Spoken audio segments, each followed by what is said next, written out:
کرنا چاہیے، یہ کام مکمل نہیں ہوتا، پورا نہیں ہوتا، حالانکہ اسلام کے ساتھ اس کا کوئی تعلق نہیں۔ جس سفر میں زیادہ مصیبتیں آتی ہیں، بعض نے کہا سفر کا مہینہ ہی ٹھیک نہیں، حالانکہ اللہ کے نبی صلی اللہ علیہ وسلم نے فرمایا کہ وقت کو کبھی گالی نہ دو، یہ میں اللہ نے بنایا ہے۔ وقت جو بھی ہو، فرمایا زمانے کو، وقت کو گالی نہ دو، کیونکہ زمانے کی تخلیق اللہ نے کی ہے، اور اللہ نے جس چیز کو بنایا ہے کوئی بھی چیز بیکار نہیں ہے، لا یعنی نہیں ہے۔ ہاں علماء نے یہ ضرور لکھا کہ ہر انسان کے لیے وہ لمحہ اور وہ عمل باعث نحوست ہے کہ جس عمل کی وجہ سے بندہ اپنے رب سے دور ہو جائے، ایسا عمل جس کی بنیاد پر، جس کو کرنے سے بندہ اللہ سے دور ہو جائے، وہ عمل انسان کو اللہ اور اس کے رسول کی نافرمانی کی طرف لے جائے، وہ عمل اس کے لیے منحوس ہے۔ اور قرآن پاک نے بھی اس کے بارے میں بڑی واضح بات کی کہ یہ جو کہا جاتا ہے کہ فلاں دن جناب ٹھیک نہیں اور فلاں دن ٹھیک ہے، قرآن نے فرمایا وَإِن يَمْسَسْكَ اللَّهُ بِضُرٍّ فَلَا كَاشِفَ لَهُ إِلَّا هُوَ وَإِن يُرِدْكَ بِخَيْرٍ، کہ اگر اللہ تجھے کوئی تکلیف پہنچانا چاہے، اللہ کوئی تکلیف تجھے پہنچانا چاہے تو اس کا کوئی ٹالنے والا نہیں ماں سوا اللہ کے۔ اگر اللہ کو یہ منظور ہو کہ تجھے کوئی تکلیف پہنچے گی، تجھے کوئی مصیبت آ کے رہے گی، تو اللہ فرماتا اس کو ٹالنے والا میرے سوا کون ہے؟ ہے کوئی میرے سوا ٹالنے والا؟ وَإِن يُرِدْكَ بِخَيْرٍ فَلَا رَادَّ لِفَضْلِهِ، اور اگر تیرا بھلا چاہے تو اس کے فضل کا رد کرنے والا کوئی نہیں۔ یعنی اگر اللہ تیرا بھلا کرنا چاہے، اللہ تجھے عزت دینا چاہے، اللہ تیرے مقدر میں بھلائی لکھ دے، تو اللہ فرماتا ہے کائنات کی کوئی طاقت اس کو رد کرنے والی نہیں۔ جب اللہ کے ارادے میں یہ بات، اور اللہ کسی بندے کے لیے یہ بات لکھ دے، اپنے فضل اس پر لکھ دے، تو فرمایا کائنات میں کوئی نہیں جو اس کو ٹال دے۔ یصیب بہ من یشاء من عبادہ، اور اللہ اسے پہنچاتا ہے اپنے بندوں میں سے جسے چاہتا ہے۔ اللہ اپنا فضل اپنے بندوں میں سے جس کے لیے چاہتا ہے اس تک پہنچا دیتا ہے۔ وَهُوَ الْغَفُورُ الرَّحِيمُ، وہی بخشنے والا مہربان ہے، وہی بخشنے والا ہے۔ یاد رکھو، مصائب، مصیبتیں، دکھ، درد، یہ دو طرح کا ہوتا ہے، یہ بات سمجھ لیں، یہ دو قسم کا ہے۔ بعض بیماری، بعض مصیبت، بعض پریشانی وہ بندے کے لیے باعث رحمت ہوتی ہے، وہ بندے کے لیے باعث رحمت ہوتی ہے، اور بعض پریشانی، مصیبت بندے کے لیے باعث عذاب، اللہ کی ناراضگی کا سبب اور باعث عذاب بھی ہوتے ہیں۔ اب آپ سوچیں گے مصیبت تو مصیبت ہے، ایک مصیبت، پریشانی، رنج و علم وہ باعث رحمت کیسے؟ اور وہی مصیبت، وہی پریشانی، وہی دکھ، وہی درد باعث زحمت، باعث عذاب کیوں؟ یاد رکھو، تمہیں کوئی بیماری پہنچی، کوئی بھی بیماری، تمہیں کوئی مصیبت پہنچی، اور بندہ اس مصیبت میں اپنے اللہ کا قرب حاصل کر لے، یعنی پریشانی آئی، مصیبت آئی، بجائے یہ کہ وہ شکوے شکایت کرتا، بلکہ وہ کثرت کے ساتھ اللہ کی طرف دوڑ پڑا، اللہ سے معافیہ مانگنا شروع ہو گیا۔ اللہ مجھ سے کوئی غلطی ہوگی جس وجہ سے میں پریشان ہوں، اللہ تو معاف کر دے۔ اس نے عبادت کی کثرت شروع کر دی۔ مصیبت اور تنگی آئی، اس نے سارے گناہوں کو چھوڑ کر خالصتاً توجہ الی اللہ، توبۃ الی اللہ، خالصتاً اللہ کی طرف چلا گیا، زندگی ہی بدل گئی۔ یہ مصیبت، یہ پریشانی اس بندے کے لیے اللہ کی طرف سے رحمت بن کے آئی، کیونکہ اس پریشانی، مصیبت اور بیماری نے جو بندہ بھٹکا ہوا تھا، راستے سے نکل چکا تھا، اللہ سے دور تھا، اس بیماری اور پریشانی نے اس کو اپنے رب کے قریب کر دیا۔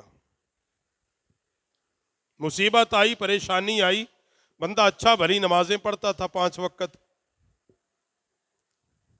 نفل بھی پڑھتا تھا، قرآن بھی پڑھتا تھا، جو ہی پریشانی آئی نماز چھوڑ دی،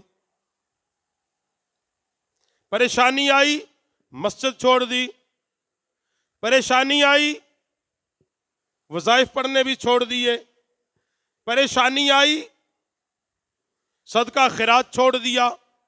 یعنی جوں جوں پریشانی آتی گئی اور وہ اللہ سے دور ہوتا چلا گیا، اللہ کا در چھوڑتا چلا گیا، کسی اور راستے پر مایوسی کی طرف چلا گیا، مایوس ہو گیا، شکوے شکایت کر دیا، کلمات کفر بکنا شروع ہو گیا، نبی کریم صلی اللہ علیہ وسلم کی سنت کو چھوڑنا شروع ہو گیا۔ یہ مصیبت اور یہ پریشانی اس بندے کے لیے اس کے اپنے اعمال کی وجہ سے باعث مصیبت بنا، وہ یہ اس کے لیے باعث عذاب ہے۔ اور یہی بات اللہ قرآن پاک میں فرماتا وَإِن يَمْسَسْكَ اللَّهُ بِضُرٍّ فَلَا كَاشِفَ لَهُ۔ بندے کا یقین اتنا کامل ہو، اصل ہم جہاں پہ آ کے مرتے ہیں، ہم مرتے ہیں کہ ہمارا اپنے رب سے یقین اٹھا۔ جب بندے کا یقین اپنے رب سے اٹھتا ہے، پھر وہ توجہ کسی اور کی طرف کرتا ہے۔ یقین کیا کہ میرے نفع اور نقصان کا مالک کون؟ میرا اللہ۔ مجھے جو مصیبت پہنچی اس کا رفع کرنے والا کون؟ اللہ ہے، اللہ کے سوا کوئی نہیں۔ مجھے جو نقصان ہوا اس کا پورا کرنے والا۔ اب جب ہم اس ڈگر پہ چلتے ہیں پھر عیاذ باللہ پھر ہم کدھر سے کدھر نکل جاتے ہیں۔ اور قرآن پاک نے دوسرے مقام پر اس کی رہنمائی کی، فرمایا ما اصاب من مصیبت فی الارض ولا فی انفسکم الا فی کتاب من قبل، فرمایا نہیں پہنچتی کوئی مصیبت زمین میں اور نہ تمہاری جانوں میں مگر وہ ایک کتاب ہے قبل اس کے کہ ہم اسے پیدا کریں، بے شک یہ اللہ کو اس آسان ہے۔ کسی بندے کو اللہ فرماتا کوئی مصیبت نہیں پہنچتی مگر وہ جو اللہ نے لکھ دیا ازل میں، اللہ نے اپنی تقدیر سے لکھ دی، اللہ نے اپنی قدرت سے لکھ دیا جو اس کے لیے، جو لوح کے اوپر قلم چل گیا، فرمایا اس کے سوا اس بندے کو کوئی مصیبت نہیں پہنچے گی، کوئی پریشانی نہیں پہنچے گی۔ اب جو بات ہے کہ جو مصائب، مصیبتیں جو پہنچتی ہیں، اور قرآن پاک کے ایک اور مقام پر اللہ فرماتا ہے، فرمایا بعض چیزیں بندے کو بری لگتی ہیں مگر اللہ کے ہاں وہ بڑی پسندیدہ ہوتی ہیں، اور بعض چیزیں بندے کو بڑی اچھی لگتی ہیں مگر اللہ کے ہاں وہ ناپسندیدہ ہوتی ہیں، اللہ ان کو پسند نہیں کرتا، مگر اللہ اس کے لیے کیا فیصلہ کرتا ہے جو اس کے لیے بہتر ہوتا ہے۔ اب قرآن پاک کی تینوں آیتوں کو ملائیں اور نتیجہ نکال لیں۔ نتیجہ کیا نکلے گا؟ نتیجہ یہ نکلے گا کہ اللہ ہمارا رب ہے. کیا ہے؟ ہمارا رب ہے نا، ہمارا خالق ہے، ہمارا مالک ہے، ہمارا رازق ہے، رزق دینے والا، بیماری دینے والا، صحت تندرستی دینے والا، وہ ہمارا پالنے والا ہے، وہ رب ہے. اور اللہ یہ فرما رہا ہے میں اپنے بندے کے لیے وہ کرتا ہوں جو اس کے حق میں دنیا آخرت میں بہتر ہوتا ہے. اس کا مطلب جب ہم یہ تہمت اور الزام کرتے ہیں یہ جو پہنچی میرے لیے ٹھیک نہیں، اس کا مطلب ہم رب کی قدرت پہ اعتراض کر رہے ہیں. اللہ یہ کہہ رہا ہے کہ میں اپنے بندے کے لیے وہ کرتا ہوں جو اس کے لیے بہتر ہے، جو میرے بندے کے لیے دنیاوی اعتبار سے بھی اور آخرت کے اعتبار سے بھی. نبی علیہ السلام نے فرمایا کہ بعض بندے دعا کرتے ہیں مگر ان کی دعا میں تاخیر ہوتی ہے قبولیت میں، حتیٰ کہ قیامت آ جاتی ہے. اور پھر اللہ وہ دعائیں جو تاخیر کا شکار ہوئی، اللہ اس کا اجر اس بندے کو قیامت کے دن دیتا ہے. اور پھر بندہ یہ کہتا کاش میرے اللہ دنیا میں میری کوئی بھی دعا تو قبول نہ کرتا، ساری دعاؤں کا اجر آج مجھے عطا کر دیتا. کہ اس وقت بندہ خواہش کرے گا کاش دنیا کے اندر میری کوئی پوری نہ ہوئی ہوتی، یہ ساری اللہ تیرے پاس ہوتی، آج مجھے اس کا تو اجر دے دیتا. تو آخرت کی زندگی بڑی اعلیٰ ہے. اس لیے مصیبت جو پہنچے، اس لیے کوئی دن، کوئی مہینہ، کوئی لمحہ منحوس ہے. یہ اصل میں مشرقین مکہ جو تھے وہ اس مہینے کو منحوس سمجھتے تھے. مشرقین مکہ زمانہ جہالت میں وہ کہتے تھے کہ جو ماہ حرمت یعنی کہ محرم حرمت والا مہینہ تھا، اس کے بعد چونکہ سفر آ گیا ہے لہٰذا یہ منحوس ہے. اور بعض نے لسان العرب کے اندر جو بات لکھی ہے وہ یہ کہ وہ عصر کی بھی اس کو سفر کہتے تھے کہ اس مہینے میں لوگ تجارت کے لیے کثرت سے ہجرت کرتے اور پورے پورے علاقے اور آبادیاں خالی ہوتی، تو وہ سفر ہوتا، سفر سے انہوں نے سفر بن گیا اور انہوں نے کہا لہٰذا کوئی مرد ہی گھر میں نہیں ٹکتا، لیے یہ منحوس ہو گیا. یہ زمانہ جہالت میں ان دن کو، ان ایام کو جب نبی پاک صلی اللہ علیہ وسلم تشریف لائے، آپ نے اعلان نبوت فرمایا، آپ نے جہاں جہالت کی باقی رسموں کو توڑا، جہالت کی باقی رسموں کو توڑا، ان میں سے ماہ سفر میں جو زمانے جہالت میں چیزیں تھیں ان کو بھی ختم کیا. اب سفر میں کتنے برکت والے کام ہوئے ہیں، اب گننا چاہیں اس میں سینکڑوں ہیں مگر چند ایک. اسلام میں سفر جہاد سب سے پہلے ماہ سفر میں ہوا. نبی کریم صلی اللہ علیہ وسلم نے اپنی پیاری بیٹی، پیاری لخت جگر، سیدۃ النساء العالمین، سیدہ خاتون جنت کا نکاح سن 2 ہجری ماہ سفر میں کیا. حضور نے اپنی بیٹی کی شادی، پیغمبر علیہ السلام نے اپنی بیٹی کی شادی ماہ سفر میں کی. اور ہمارے ہاں یہ عام رواج ہے جی نہیں سفر میں شادیاں نہیں جی، کیوں؟ اور جی توڑ نہیں چڑھ دی، پنجابی میں یہی کہا جی توڑ نہیں چڑھ دی. میں کہ جی باقی مہینے جڑی ہوندیاں نے او جڑی ٹوٹ جاندیاں نے جی، انہوں دے متعلق یہ میں نے شروع میں ہمارے مسلمانوں میں داخل ہوئی ایک اہل روافظ، ایک اللہ بھلا کرے عامل پیروں کا، اللہ بھلا کرے ان کا، دکاندار پیروں کا. سفر کچھ نہیں کرنا، مصیبتاں نازل ہوندیاں. ایک من گھڑت روایت گھڑی ہوئی ہے اس مہینے میں جی 2,88,000 مصیبتیں نازل ہوتی ہیں. میں نے کسی کتب کی کسی حدیث میں یہ روایت ہی موجود نہیں ہے، کتب حدیث میں یہ روایت موجود ہی نہیں ہے سرے سے. اور اب اللہ ماشاءاللہ یعنی جہالت کی حد یہ، ہمارا رب سے یقین اٹھنے کا عالم یہ کہ ہمارے ہاں جو الیڈ کلاس طبقہ ہے، عمرا کا ایک طبقہ جو ہمیں کیڑے مکوڑے سمجھ، انہوں نے باقاعدہ طور پہ لوگ رکھیں جو ذائچہ لکھتے ہیں، ان کا ذائچہ لکھتے ہیں سالانہ، اور وہ ہر روز ان سے پوچھتے ہیں آج میرے لیے کیا ہے جی، اور وہ کہتے ہیں اس مہینے میں تجھے یہ آ جائے گا، یہ آ جائے گا، یہ آ جائے گا، اور وہ ویسے ویسے کر رہا ہے جیسے جیسے اس کو وہ بتا رہا ہے۔ اب مجھے ایمان سے بتائیں، اس کا ایمان اس بندے پہ زیادہ ہوا کہ رب پہ؟ جی، یعنی رب کی تقدیر، اللہ کی قدرت سے اس نے بندے کے حکم کو طاقتور سمجھا کہ کوئی نہ، بس آگے میں کوئی فتویٰ نہیں دیتا۔ یعنی ہمارا ایمان کہاں پہ کھڑا ہے؟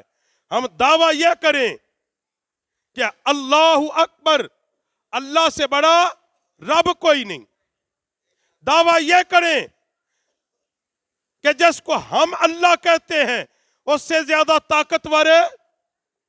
دعویٰ یہ کریں جس کو ہم رب مانتے ہیں، جو ہمارا معبود ہے، اس جیسا کوئی نہیں۔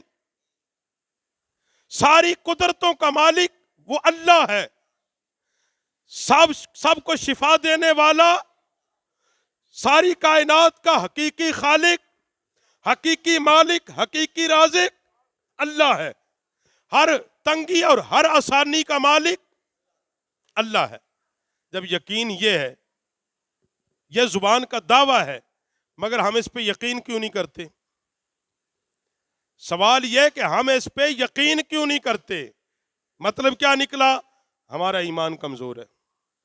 اللہ کا قول غلط ہو سکتا، میرے رب کا حکم غلط ہو سکتا، ساری کائنات اکٹھی ہو جائے، مگر میرے اللہ کا حکم پھر بھی حق ہے، پھر بھی حق ہے۔ اس کا مطلب یہ ہوا کہ ہمارا ایمان کمزور ہے، ہمارے اندر وہ اخلاص نہیں ہے۔ نبی رحمت صلی اللہ علیہ وسلم کے وصال کے بعد جو پہلا لشکر چلا تھا صدیق اکبر کے دور میں، وہ کون سا مہینہ تھا؟ حضرت اسامہ بن زید کی سربراہی میں چلا تھا، ماہ سفر میں چلا تھا۔